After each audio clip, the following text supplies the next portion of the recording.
ready, we're going to go ahead and get started. If you would all stand, we'll have an invocation first. Pray with me. Most gracious Heavenly Father, we want to thank you for the opportunity to gather here tonight. We want to thank you for watching after our community, and we want to thank you for watching after our troops overseas and our troops at home. We ask that you keep them safe and keep them close to your heart and keep them on your mind constantly. We want to ask you to lead and guide us and help us to make the best decisions for this community and bless this community and keep us all safe and strong. Amen. Let the record show that we have a quorum here, and the meeting is called to order, and Councilman McElroy will lead us in the Pledge of Allegiance. Pledge allegiance to the flag of the United States of America and to the republic for which it stands, one nation under God, indivisible, with liberty and justice for all. Thank you. You may be seated. At this time in our meeting, when we are always glad to welcome visitors and receive public comment. We've got lots of folks here tonight. We're glad that the Youth Advisory Council is here. We're glad that the Highway Patrol is here, the Sheriff's Department's here, the City Police Department is here, the Chief and all the staff. Gail, we're glad you're here, and Mr. Thornton, it's good to see you. We even have legal advice here tonight. We're just glad everybody's here. So if there's anyone in our audience that would like to make public comment at this time, we'll open the floor for that.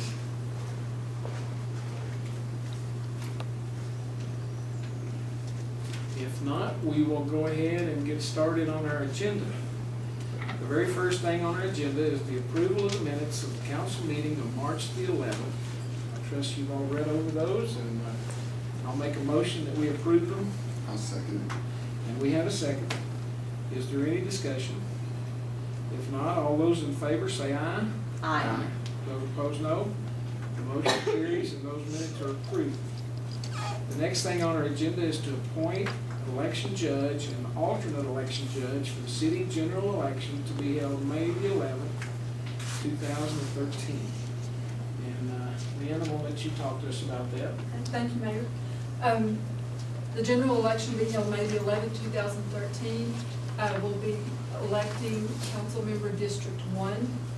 It would be our recommendation that the council appoint Deborah Noble as the election judge and Bob Graves as the alternate judge. Both of these people have worked city elections for many years for us, and they always do a great job. They take their responsibility very seriously. So that would be a staff recommendation. Okay, thank you. We are truly blessed that they would offer to do that again, and they do such good work. Yes, they do. I would open the floor for a motion to accept them as judges. I'll make the motion we accept Noble and Graves as the judges for the election of the 11th. And I'll second that motion. Is there any discussion? If not, all those in favor say aye. Aye. Those opposed, no. Motion carries. Pass on our thanks for the volunteering. We do appreciate that. Our next thing on the agenda is to consider awarding bid for the 2012 home program, grant contract number 1001611 623 and RSP number 2011-0043. I see that the city received 2 bids for this year's home program. David, I want you to review those bids for us if you would. Sure, I will. And what you see in your notes, it shows RM Quality Construction submitted a bid of $286,000. Qualls Company Incorporated submitted a bid of $182,646. A note I need to point out in there, the RM Quality Construction submitted a bid for 4 homes, and that's at that's $71,500 per home. Falls Company submitted a bid for 3 homes, and that's at that's $60,882. Were they following the same? Were they following the same instructions on the bid? Yes, and part of that, we were funded for up to 5 homes on this. We had, at the time the bids went out, we had 4 applications. One that was, they were trying to get qualified, they failed to get that applicant qualified, so we're only be building 3 homes. So even if we went, so the bids would be adjusted based on the number of homes that we had. So if we got funded for 5, it would be the 60,000 or the 71,000 times 5, or 4 or 3. But just so you'll know, those numbers are not exactly reflected. Falls is still the low bidder. Falls company built the first 4 homes that we did on the home program and did a good job for us. He's out of Aberdeen. Staff we have no experience with RM quality construction. They are from downstate somewhere. They're $11,000 higher per home. So it's staff recommendation that the council award the bids to Qualls. Anybody else have any questions? No, sir. I will make a motion that we award the bid for the home grant contracts to Falls Company Incorporated. Second. We have a second. Is there any other discussion? If not, all those in favor say aye. Aye. Those opposed, no. Motion carried. The next thing on our agenda is to consider authorizing Chief Rice and the Muleshoe Police Department to implement narcotics detection canine program. And I'm going to let David and Chief Rice talk about that. Thanks, Mayor. Council will remember that last month, a very similar item was on the agenda, and the council approved that item. That item was submitted that the startup for the canine program would be paid from unsolicited donors. Well, we have, through further studies, determined that wasn't exactly right. There was some solicitation that went on. I don't personally feel, I don't think the council feels that we ought to be soliciting donations to do programs that the city should do. So we are resubmitting this item. We're proposing to implement the drug program using some funds. We have some funds, there's been a vacancy in the police department, so we have some funds left in the salary line item. We also have some money in equipment.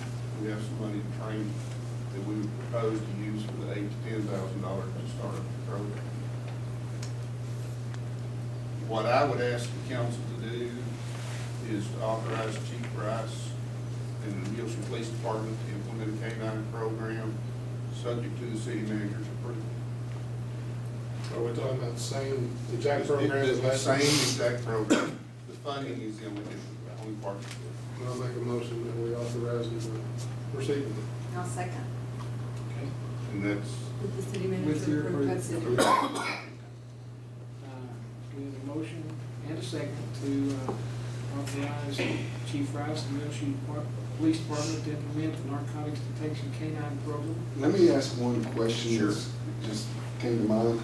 And I don't anticipate it being an issue in Texas, but this might be to Rice and Heath. I've heard drug dogs in other states are becoming kind of not as effective because they've legalized marijuana in those states.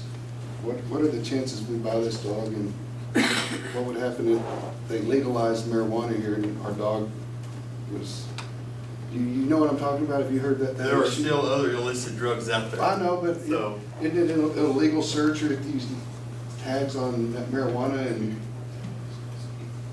and it's not an illegal thing to have in the car? You know what I'm saying? I see where you're at.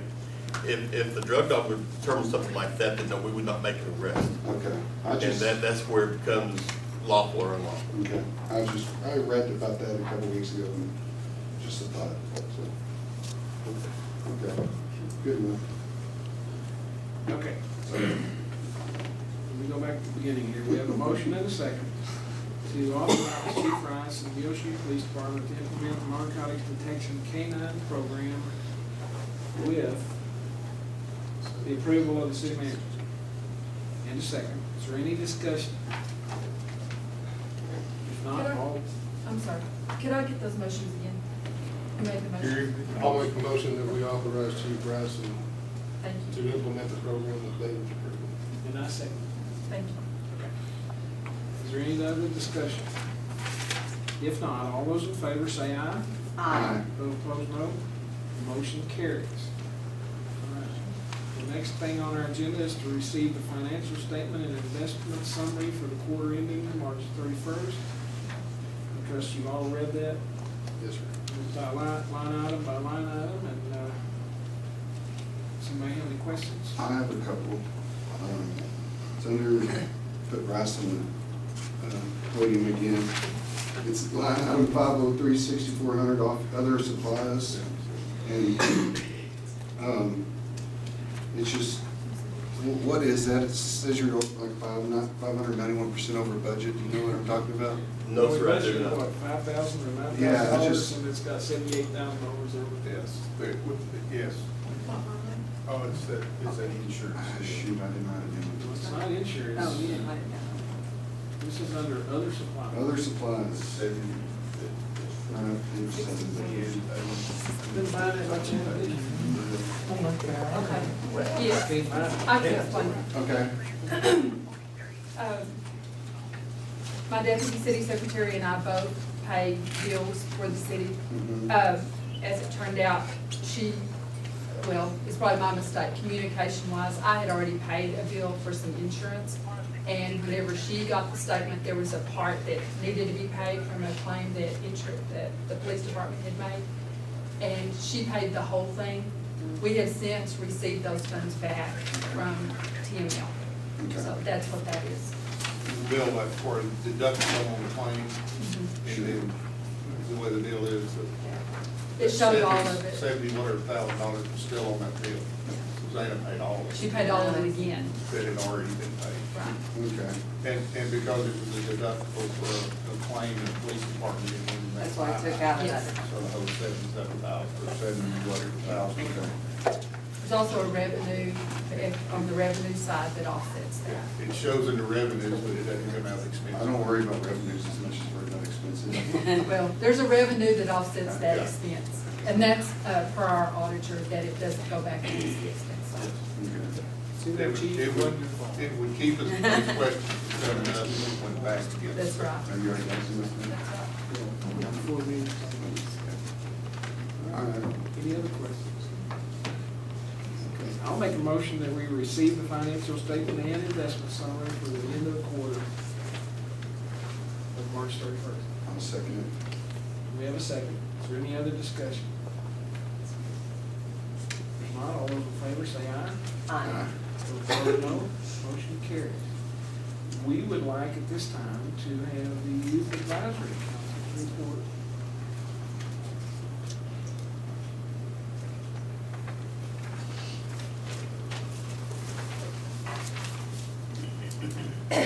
Today in our meeting, we discussed our favorite parts of the Yak Summit, and I'll go first to say what mine was. The summit in Port Arthur was sadly my last, but it was my favorite. The atmosphere was just absolutely amazing. I don't know what else to say. The people were nice, and they made us feel at home. So I learned that people who would otherwise not be friends or associate with each other can come together and just make a difference and create something magnificent. So everyone, let's go next again. Summit was great. We all had a blast. I loved the location. We were in Port Arthur, something totally different than here in West Texas, so that was a lot of fun. The people were great. The first night we were there, they had a little reception at the hotel we were staying at with mainly it was us and two other youth advisory councils, one being the Port Arthurs. And it was just a lot of fun. It was a small group and very welcoming, and we danced and talked and we're high school kids, I guess. So it was just a good first night for us. One breakout that I liked a lot was a college group from the area that came and talked about their student government organization at school, and it was just good to learn that we can continue this after high school, and good to see college kids and older people being willing to help us out and teach us, but it's good to learn about their organization. This was my first Youth Advisory Council Summit, and I was able to learn a lot more about communication and leadership skills. There are many public speakers that showed up, and there was one specific that stood out to me. His name was Ebony Wilson, and he showed us that you can live above the stereotypes given to you by society and still be able to step out, make a difference in the lives of others and to your community. It was great. This was my first youth summit, and at the youth summit I went to 2 breakout sessions, and at both of them I kind of learned about different colleges and different jobs, which is something new for me. So that's what I learned at the youth summit. This was my favorite summit, even though it was my last. But one thing I learned about the summit was that the people of Port Arthur are so welcoming and know their city well and know the positives about their city, and they promote it. So it made me wonder about our positives and how we can showcase our positives of Muleshoe, and made me wonder if us as a community are as welcoming as the city of Port Arthur.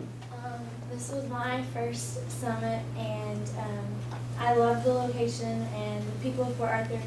As Marissa and Garrison all of them said, they were very welcoming, and I guess from all the different breakout sessions we went to, I learned to make good choices and how to have stronger leadership and to be more outgoing, and I met a lot of new people.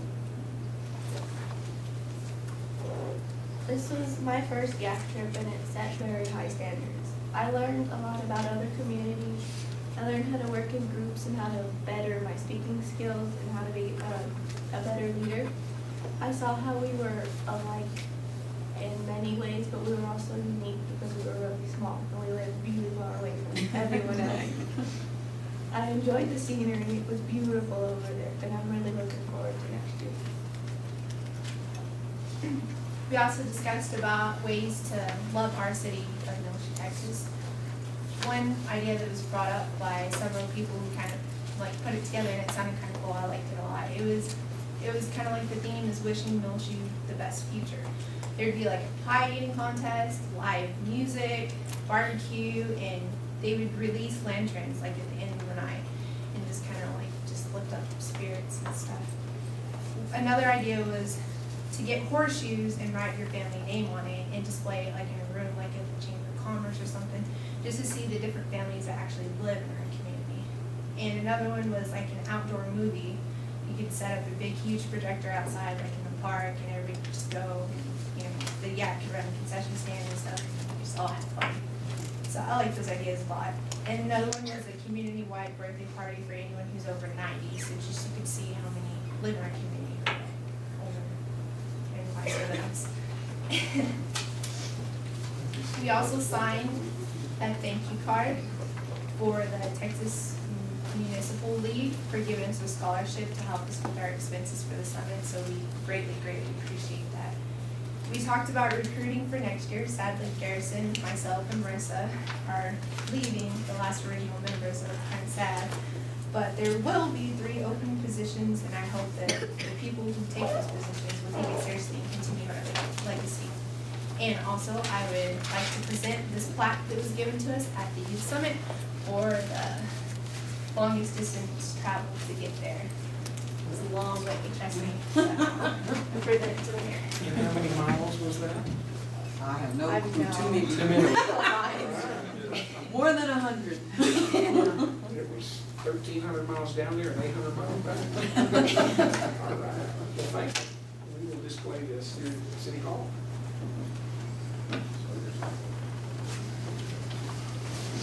All right, thanks for the report, and I'm glad that y'all really enjoyed the summit. I think it's pretty cool.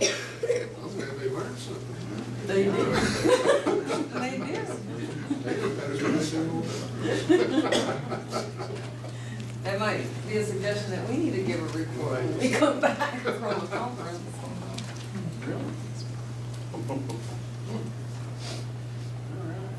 The next thing on our agenda is the administrative reports. David, I'm gonna let you take care of that. Thanks, Mayor. I don't have any pictures this time.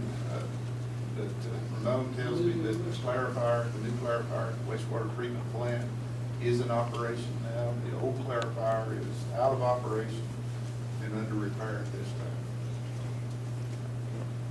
It's good to hear that the new clarifier is in operation.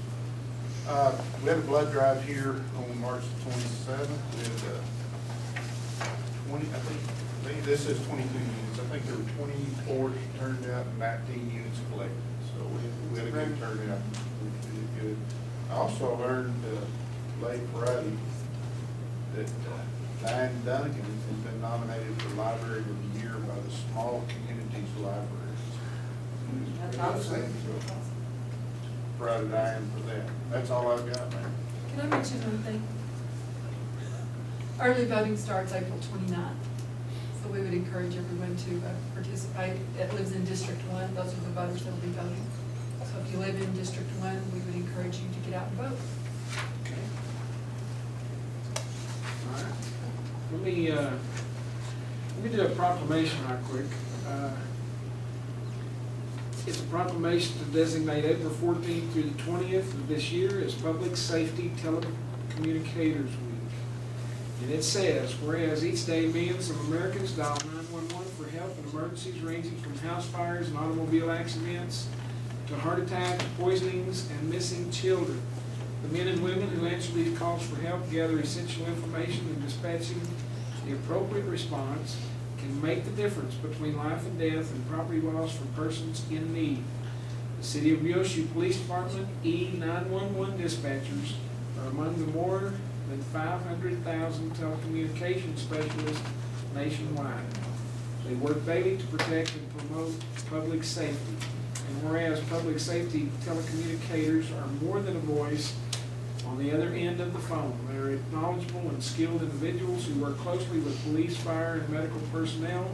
They coordinate and manage vital communications in areas such as highway safety, road maintenance, public utilities, rail, plus other services that affect the health and safety of our citizens. Because emergencies occur around the clock, we rely on the vigilance and preparedness of these individuals 24 hours a day, 365 days a year. And whereas the mission of the employees of the City of Muleshoe Police Department is to serve the citizens of the City of Muleshoe and Bailey County and their public safety organizations through the efficient and effective operation of enhanced 911 and public safety radio systems by providing a timely and quality response, emergency response to those we serve. And whereas the Muleshoe Police processed 5,438 emergency and non-emergency calls in 2012, dispatched sheriff's office deputies and police department officers and volunteer fire and rescue responders and EMS to these requests for service within the 827 square miles comprising Bailey County and approximately 7,000 plus population. Now therefore be it proclaimed by the City Council of Muleshoe this 8th day of April that the Muleshoe City Council designates the week of April 14th through the 20th, 2013 as Public Safety Telecommunicators Week. And be it proclaimed further that the City Council authorizes the issuance of a proclamation in observance of this week, and be it proclaimed finally that the City Council invites all citizens to observe this week in honor of all telecommunicators who answer the call and help to protect our health and safety. And we certainly do appreciate all the telecommunicators in our community, and we appreciate the work that they do. Anybody else have anything? We're blessed to have who we have. Very, very blessed. And thank you for all that you do. Pass that on to those who are not here, for all the work. David, I want to thank you for the information you provided me at the Chamber Banquet the other night. Appreciate the staff and the council that attended there. It was a fun night. And had some great entertainment and some really wonderful people who received awards. And it was an enjoyable occasion. We want to thank everybody for being here tonight. Add one thing, and I'm glad some of you are here. We had a drill at all the campuses. I work at DeShazo, and so we went through drills of our emergency operations and what we do in case of an evacuation, in case of a lockdown. And I wanted to thank you personally for being there, because we did learn a lot. You know, we can drill, we can plan, we can say this is what we're gonna do, this is how we do it, and we can do it ourselves. But when you all were there to observe and notice, let's look at this, let's look at this, it makes a huge difference. So I want to thank you so very much for helping us through those drills. And we will definitely be making some improvements, one of which I will not be in the hallway during the lockdown. You know, and you don't think about it in your head, you're thinking, well, I need to take care of this. But actually going through it and you all pointing those things out, it does make a difference. And so I appreciate the seriousness that you helped us realize that we do need to make changes, and we are going to make it better. And so I want to thank you so very much for being there today. Anything else? I want to thank everybody again for being here tonight, especially our law enforcement officers. And I hope you truly know how much we appreciate your work in our community. And thank you for being here. So we are